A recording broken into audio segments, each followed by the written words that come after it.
मेरे प्यारे मित्रों, स्वागत है आप सबका आपका अपना प्यारा सा और खूबसूरत सा यूट्यूब चैनल आज़ाद परिंदे में मैं आप सबों का पुनः तहे दिल से स्वागत अभिनंदन करता हूं। मेरे मित्रों, आज का विषय है प्रतिरोधों का श्रेणीक्रम।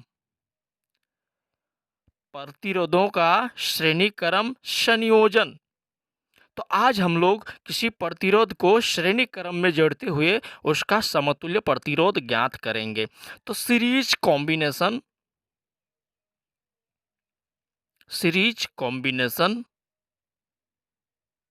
Of resistance. यदि आप इस बार 10वीं बोर्ड एग्जाम्स की तैयारी कर रहे हो, चाहे आप झारखंड बोर्ड से हो, बिहार बोर्ड से, यूपी या एमपी बोर्ड से हो, तो बोर्ड एग्जाम के नज़रिए से ये प्रश्न जो है काफ़ी भी आए हैं, अर्थात वेरी वेरी इम्पोर्टेंट है। औसतन ये देखा जाता है कि ये प्रश्न आपके बोर्ड एग्ज़ाम में 5 अंक के यानी 5 मार्क्स के पूछे जाते हैं। तो चलिए स्टार्ट करते हैं। सबसे पहले ये समझ लेते हैं कि श्रेणी क्रम संयोजन होता क्या है। श्रेणी क्रम संयोजन की इनकी परिभाषा से इनकी शुरुआत करते हैं। तो श्रेणी क्रम संयोजन को बेहतर तरीके से समझने के लिए चलिए एक सुंदर सा उदाहरण आपके सामने पेश करता हूँ कि माना ये 3 लड़के कुछ इस प्रकार से। पहला लड़का आपका इस प्रकार से, इनकी पहली हाथ और ये इनकी दूसरी हाथ। अब दूसरा लड़का कुछ इस प्रकार से, जिसको हम ब्लैक कलम की सहायता से दर्शाते हैं। इनकी ये पहली हाथ और ये दूसरी हाथ, पहली हाथ ये और ये दूसरी हाथ, ये इनकी दोनों कान और ये भी इनके कान। अब तीसरा लड़का लेते हैं कुछ इस प्रकार से, जो जिसको हम ब्लू कलम की सहायता से दर्शाते हैं। इनकी ये दोनों आंखें, मुंह कुछ इस प्रकार से, इनकी पहली हाथ ऐसी और इनकी ये दूसरी हाथ। आजकल के लड़के काफ़ी मॉडर्न होते हैं और अपने बालों को रंगते हैं। तो हमने भी ये तीनों लड़के को कुछ लाल रंग से इनके बालों को रंग दिए हैं। चलिए इनके नाम दे। इसकी नाम ए, और जो ब्लैक पेन से बना है इसका नाम बी, और जो तीसरा वाला लड़का है इसे हम सी नाम देते हैं। अब समझने वाली बात यह है कि जो पहले लड़के ए है, ए का जो दूसरा हाथ बी के पहले हाथ के साथ जुड़े हुए हैं, और बी का दूसरा हाथ सी के पहले हाथ से जुड़े हुए हैं। हम आपको सीधे तौर पे ये बताना चाह रहे हैं कि जो ए लड़का है, ए का दूसरा हाथ बी के पहले हाथ के साथ और बी का दूसरा हाथ सी के पहले हाथ के साथ जुड़े हुए रहते हैं। तो इस प्रकार से यदि जुड़े हुए रहे आपस में तो उसे श्रेणीक्रम संयोजन कहा जाता है। चलिए अब इसकी रियलिटी पर ध्यान दें। तो प्रतिरोध को हम कुछ इस प्रकार से दर्शाते हैं। आप देख सकते हैं हमारे स्क्रीन में, ये पहला प्रतिरोध और दूसरा प्रतिरोध को हमने रेड कलम से दर्शाया और तीसरा को ब्लू से। तो ये R1 और ये आपकी R2, और इस वाले प्रतिरोध को R3 से दर्शाएं। इसको 1 मान ले, 2 और ये 3 प्रतिरोध हमने आपस में लगाए हैं। और ये इनकी संधि पॉइंट जहाँ पे हाथ मिल रहा है दोनों लड़कों, तीनों लड़कों का, क्षमा करें।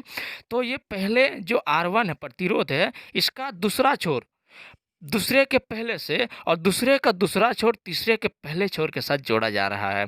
तो इसे हम कहेंगे श्रेणीक्रम संयोजन।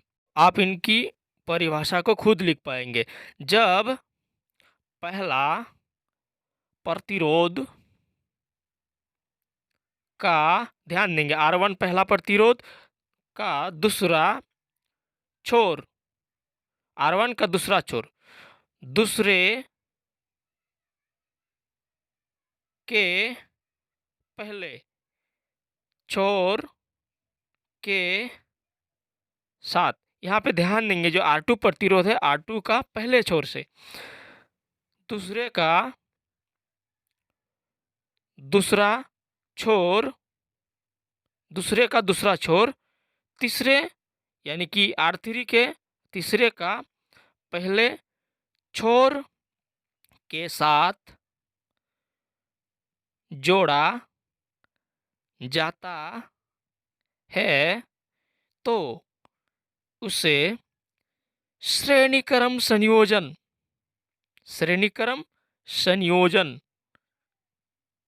कहा जाता है। बहुत ही आसानी से आप इसे समझ सकते हैं उदाहरण के साथ। तो पहले का दूसरा छोर दूसरे के पहले से और दूसरे का दूसरा छोर तीसरे के पहले छोर के साथ जोड़ा जाता है, तो ही उसे श्रेणीक्रम संयोजन कहते हैं। चलिए मिटाते हैं। अब हम श्रेणीक्रम में जोड़ते हुए किसी प्रतिरोध का समतुल्य प्रतिरोध कुछ इसी ढंग से ज्ञात करेंगे, मज़े के साथ ज्ञात करेंगे। चलिए इसके लिए पहले फिगर को इंडिकेट करते हैं। तो फिगर कुछ इस प्रकार से हम बनाते हैं, एक विद्युत परिपथ की रचना करते हैं। आप हमारे स्क्रीन में ये देख सकते हैं कुछ इस प्रकार से। ये पहली प्रतिरोध और ये दूसरा प्रतिरोध को हमने रेड मार्कर से दर्शाएं, और ये आपकी तीसरी प्रतिरोध। और ये बैटरी यहाँ पे लगा देते हैं, एक बैटरी, और यहाँ पे स्विच जिसको के से दर्शाते हैं। अब इन प्लस और इधर माइनस। अब यहाँ से करंट आई धारा प्रवाहित हो रही है इस परिपथ में। इनको नाम दे R1 और इनको R2, और ये वाला प्रतिरोध को R3 नाम से हमने दर्शाया है। अब R1 के बीच में जो विभव अंतर है इसको हमने ब्लैक कलर भी से दर्शाते हैं। ये R1 का विभवांतर जो कि हमने इस प्रकार दर्शाई है, और R2 का जो विभवांतर है इसको हमने रेड कलम की सहायता से इस प्रकार दर्शाए हैं, और ये ब्लू कलम की सहायता से हमने R3 का विभव अंतर को दर्शा दिए। ये प्लस माइनस और प्लस माइनस इनकी भी, और ये इनकी भी प्लस माइनस। और यहाँ पे करंट जब प्रवाहित हो रही है धारा, इस प्रकार से आप देख सकते हैं। और धारा मापने के लिए हमने एक एमीटर लगाए जिससे कि धारा को मापा जा सकता है। तो चलिए इसको नाम ले कुंजी स्विच, जिसे हम ऑन ऑफ करके परिपथ में धारा प्रवाहित कर सकते हैं। और ये आपकी बैटरी जो कि करंट का सोर्स है जिससे हम धारा प्रवाहित कर सकते हैं। एक बार फिर आप इस डायग्राम को ध्यानपूर्वक देखें कि किस प्रकार हमने R1, R2 और R3 प्रतिरोधों को श्रेणी क्रम में जोड़े हैं। तो चलिए स्टार्ट करते हैं। इनकी सत्यापन प्रूव्ड हम करेंगे। इनकी जो समतुल्य प्रतिरोध है उसे ज्ञात किया जाएगा। तो माना कि आप डायग्राम को देख के लिखने की प्रयास कीजिएगा। माना कि परिपथ में 3 प्रतिरोधक, जी हाँ, आप देख सकते हैं कि परिपथ में 3 प्रतिरोधक है। क्या क्या है बता दें हमें। 3 प्रतिरोधक R1, R2,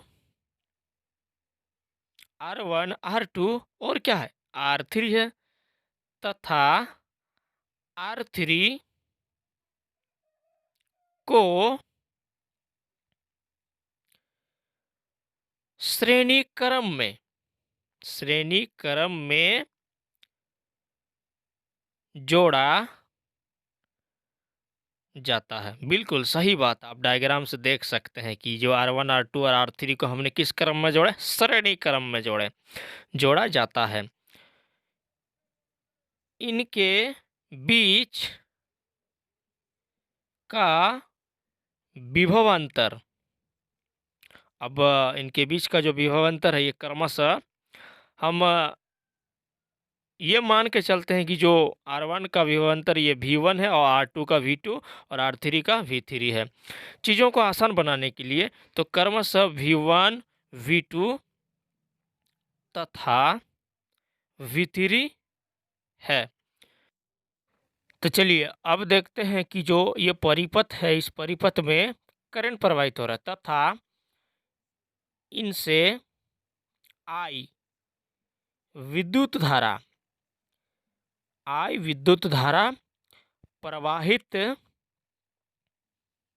प्रवाहित होती है। ये सारा नज़ारा आप इस डायग्राम से देख सकते हैं और लिख भी सकते हैं खुद। चलिए अब ओम का नियम प्रत्येक प्रतिरोध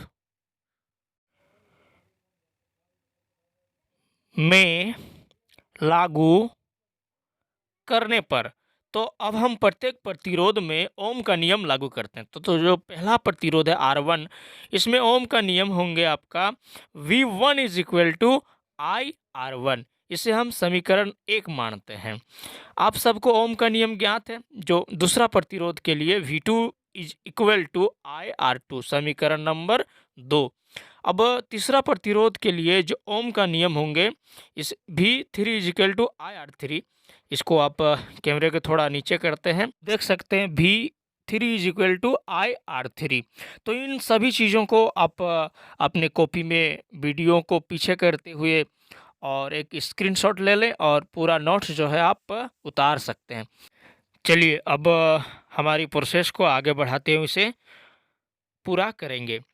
तो समीकरण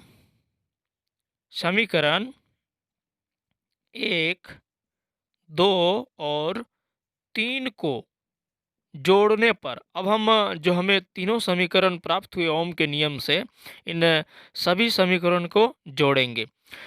तो पहला समीकरण आपका जो था V1 plus V2 plus V3 is equal to हमें प्राप्त होंगे IR1 plus IR2 plus IR3। तो इस प्रकार से V1 plus V2 plus V3 is equal to I को कॉमन आउट कर ले यहाँ पर, तो बचता है आपका R1 plus R2 plus R3। अब हम इन्हें समीकरण 4 नाम दे देते हैं। चलिए अब आगे बढ़ते हैं। यदि हम इस पूरे परिपथ में जो प्रतिरोध है इसको एक कैपिटल R मान ले, इस प्रकार से जो पूरा प्रतिरोध है इस सर्किट का ये R है, तथा इनकी जो विभवांतर है इसे हम पूरा V मान लेते हैं। तो हम ये कह सकते हैं अब ओम का नियम जो है पूरे परिपथ के लिए, जो ओम का नियम होंगे ये V बराबर क्या होगी IR। इसे समीकरण 5 नाम दे देते हैं। हमने संपूर्ण परिपथ के लिए ओम का नियम लागू किए। अब जो विभवांतर है ये V बराबर हम लिख सकते हैं V1 plus V2 plus V3। जो सारी विभवांतर है R1 का, R2 का और R3 का, ये V के बराबर होंगे। तो V बराबर क्या V1 plus V2 plus V3। अब समीकरण 4 और 5 से हमें ये प्राप्त होगा कि जो V होंगे समीकरण 4 में V1 plus V2 plus V3 ये बराबर होंगे किसके, V के। अर्थात समीकरण 4 और 5 आपस में बराबर होती है। अर्थात हम यहाँ पे लिख सकते हैं IR बराबर IR1 plus R2 plus R3। दोनों का जो दायां पक्ष है ये आपस में बराबर होंगे। तो यहाँ पर I कैंसिल आउट होंगे, तो हमें जो बचता है ये आपका R बराबर, जो बच रहा R बराबर, इसको मिटा दें, नीचे कर दें इम्प्लॉय दैट को, R बराबर R1 plus R2 plus R3। जब हम किसी प्रतिरोध को श्रेणी क्रम में जोड़ते हैं तो उसका समतुल्य प्रतिरोध हमें यही प्राप्त होता है, R बराबर R1 plus R2 plus R3। तो यही प्रूव्ड होता है। यदि आपको हमारे ये वीडियो अच्छे लगे हों तो हमारे चैनल आज़ाद परिंदे को आप अवश्य ही सब्सक्राइब करें और हमें प्रेरणा दें ताकि हम आपके लिए और भी वीडियो ला सकें। और हाँ, यदि आपकी कोई प्रतिक्रिया हो तो उस प्रतिक्रिया को हम आमंत्रित करते हैं, कमेंट्स के जरिए हमसे साझा करें। धन्यवाद, खुश रहें।